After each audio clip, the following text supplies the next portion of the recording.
सुगरण कट्टा या यूट्यूब चॅनलमध्ये मी रुपाली तुमच्या सगळ्यांचं स्वागत करत आहे। आज आपण गणपती बाप्पा स्पेशल मस्त असे उकडीचे मोदक करणार आहेत। अगदी सोप्या पद्धतीने पहिल्याच प्रयत्नात व्यवस्थित असे मोदक कसे बनवायचे ते इथे मी दाखवण्याचा प्रयत्न केला आहे। तर तुम्हाला जर ही रेसिपी आवडली तर चॅनलला लाईक शेअर आणि सबस्क्राइब करा। तर इथे मी 1 वाटी तांदळाचं पीठ घेतले आणि 1 वाटी पाणी घेतलेलं आहे। हे पीठ मी विकत आणलेलं आहे। आता गौरी गणपतीमुळे बाजारात बरेच पीठ विकायला येतात, त्यापैकी तुम्ही कुठलेही आणू शकता।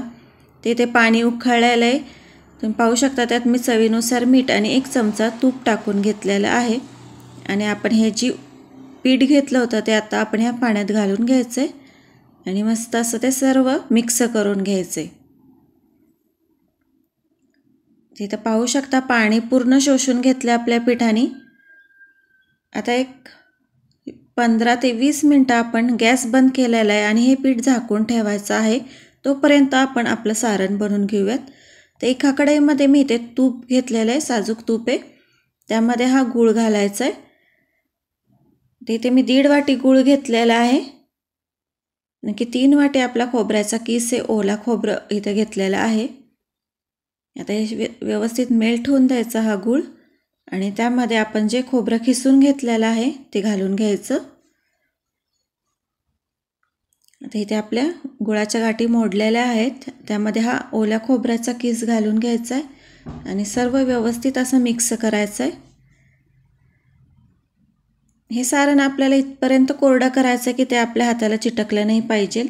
त्यामध्ये आपण खसखस घालून घ्यायची आणि तुम्हाला जर ड्रायफ्रूट्स आवडत असेल तर तुम्ही तेही घालू शकता।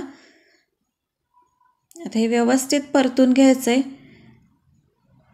ह्याचा छान असा गोळा तयार झाला की समजायचं की आपलं सारण झालेलं आहे आणि सारण जेव्हा आपलं तयार होतं ते अजिबात हाताला चिटकत नाही।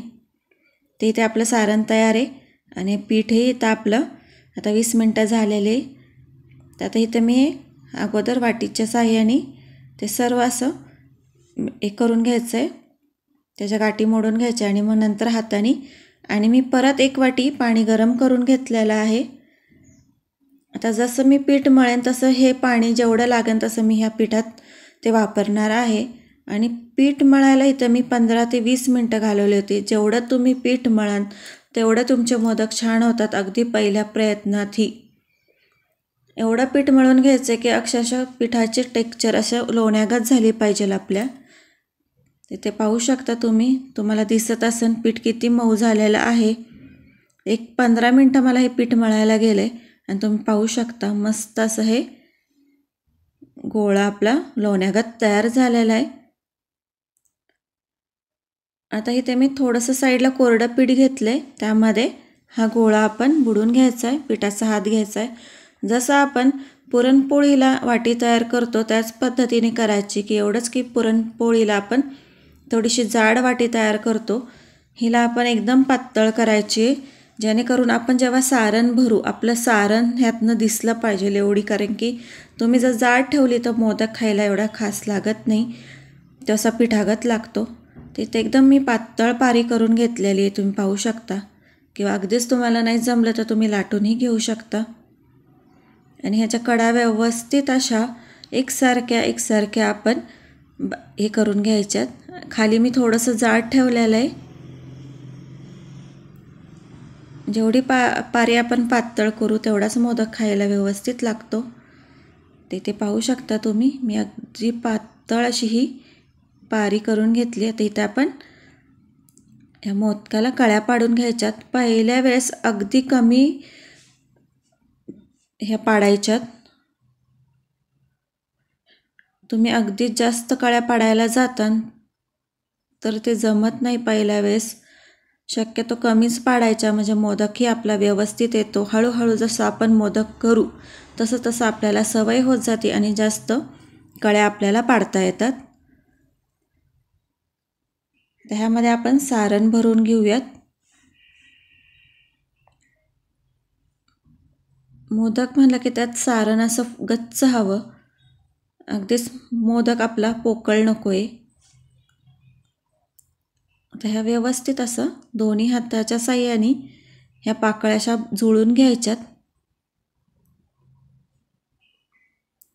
पाहू शकता. आता एक्स्ट्राचं जे वरचं पीठ आहे ते काढून टाकायचं आणि दोन्ही हाताने मस्त असा मोदकाला आकार द्यायचा आहे. पाहू शकता. अगदी अशा छान पाकळ्या पडलेल्या आहेत.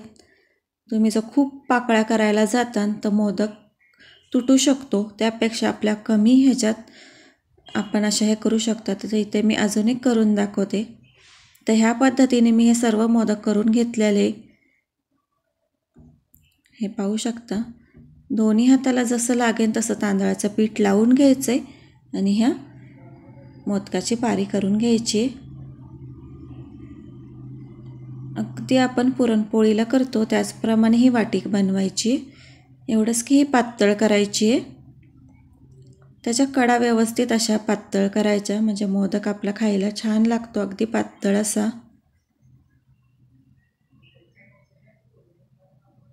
ते पाहू शकता आपली वाटी तयार झालेली. सर्वीकडून व्यवस्थित अशा कळ्या पाडून घ्यायच्यात खालपासून.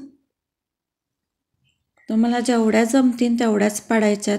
अगदीच 21 पाकळ्यांचा वगैरे असा करायला जायचा नाही.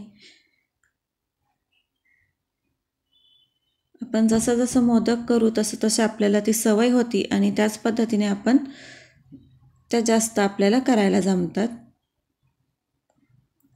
इथे पाहू शकता. तर मस्त अशी आपली ही कळ्या पाडून झालेल्या आहेत. वाटी तयार झालेली आहेत. ह्यामध्ये आपण सारण भरून घेऊयात.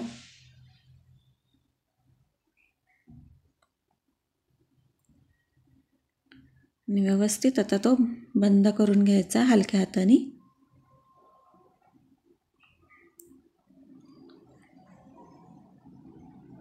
तुम्ही जसा आकार देणार तसा मोदक होणार. आता एक्स्ट्राचं पीठ काढून घ्यायचं आहे. ते पाहू शकता. मस्त असा आकार आलेला आहे आपल्या मोदकाला.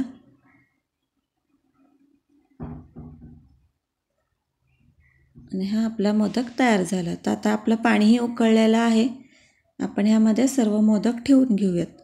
मी मोदक ठेवताना सर्व मोदक पाण्यात बुडून, गार पाण्यात बुडून मग इथे ठेवलेले आहेत. म्हणजे मोदक आपले खाली चिटकत नाही आणि त्याच्यावरचं जे पीठ असतं तेही निघून जातं. मोदकाला एक छान अशी चकाकी येते.